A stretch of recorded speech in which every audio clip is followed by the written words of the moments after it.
अरावली पर्वतों की वो श्रृंखला जो गुजरात, राजस्थान, हरियाणा, दिल्ली तक फैली है, जिसकी कुल लंबाई 800 से 900 किलोमीटर के आसपास है, जो हमारे यहाँ प्राकृतिक संतुलन बनाए रखने में एक बड़ी भूमिका अदा करता है, जिसको लेकर सुप्रीम कोर्ट से एक फैसला आता है, जिसके बाद जगह जगह विरोध प्रदर्शन शुरू हो जाता है। अरावली क्षेत्र में खदान करना, कटान करना दोनों ही प्रतिबंधित है। उसके बाद भी लंबे समय से अवैध खदान हो या अवैध कटान हो, दोनों ही चल रहे हैं, जिसको लेकर सामाजिक संस्थाओं ने सरकार हो या कोर्ट दोनों के दरवाजे खटखटाए हैं। याचिकाकर्ता सुप्रीम कोर्ट में कहता है आखिर अरावली पर्वत कौन से हैं और उसका एरिया क्या है, ये कैसे डिफाइन किया जाए।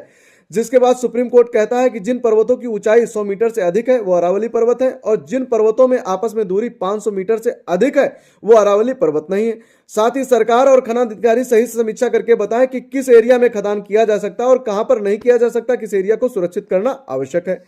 जिसके बाद अभी सरकार की तरफ से एक रिपोर्ट बनके सुप्रीम कोर्ट में जानी है। उसके बाद ही सुप्रीम कोर्ट से फाइनल निर्णय होगा कि अरावली क्षेत्र कौन सा है और कौन सा नहीं है।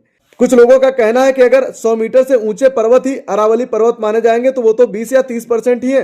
क्या उसके अलावा अरावली क्षेत्र नहीं माना जाएगा, उसकी खदान या कटान करवा दी जाएगी? अगर ऐसा किया जाता तो जीवन खत्म करने की यह शुरुआत होगी। मेरे हिसाब से सरकार हो या सुप्रीम कोर्ट इस तरीके का निर्णय नहीं लेगी। जानकारों की माने तो पर्वत की ऊंचाई अगर 100 मीटर है, उसके बाद उसका आखिरी सिरा वो जमीन के समतल ही भूभाग में क्यों ना आ जाता, उसके बाद भी वो अरावली क्षेत्र में ही माना जाएगा। आप लोगों को लग रहा होगा अगर ऐसा है तो ये सब कुछ क्यों हो रहा है। अवैध खदान और अवैध कटान को रोकने के लिए मेरे हिसाब से ये निर्णय लिया गया है। अरावली का सबसे बड़ा भाग राजस्थान में आता है, जो 500-600 किलोमीटर के आसपास है, जिसमें पिछले 3-4 दशक के अंदर लगभग 25% की कमी आई है। और अगर पूरे अरावली पर्वत क्षेत्र की बात करें तो वहां पर कटान लगभग 41% के आसपास हुई है, जो काफी चिंताजनक बात है। समय रहते ऐसी अवैध खदानों पर, अवैध कटानों पर रोक लगनी चाहिए। सुप्रीम कोर्ट जीवन खत्म करने के लिए निर्णय नहीं लेगा, सरकार जीवन खत्म करने के लिए निर्णय नहीं लेगी। कुछ लोग कह रहे हैं कि अडानी को कुछ क्षेत्र दे दिया गया। उन लोगों से पूछिए कि वो कौन सा क्षेत्र है जिसका अलॉटमेंट या जिसका पट्टा अडानी ग्रुप के नाम या किसी भी प्राइवेट संस्था के नाम या किसी के नाम हुआ है, तो वो जानकारी हमारे आपके साथ साझा करे। कुल मिला के भ्रामक संदेशों के चक्कर में ना फंसिए।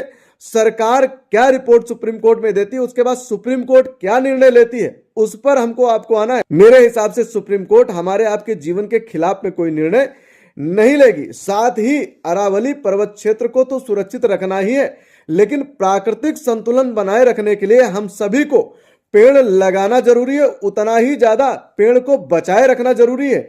आज भी अरावली क्षेत्र के अलावा भी हमारे आपके अगल बगल जगह जगह कटान और खदान दोनों चल रहे हैं, जिन पर समय रहते जागरूकता दिखाने की आवश्यकता है। सरकार हो या सिस्टम, उसको जगाने की आवश्यकता है। अगर ना माने तो सोशल मीडिया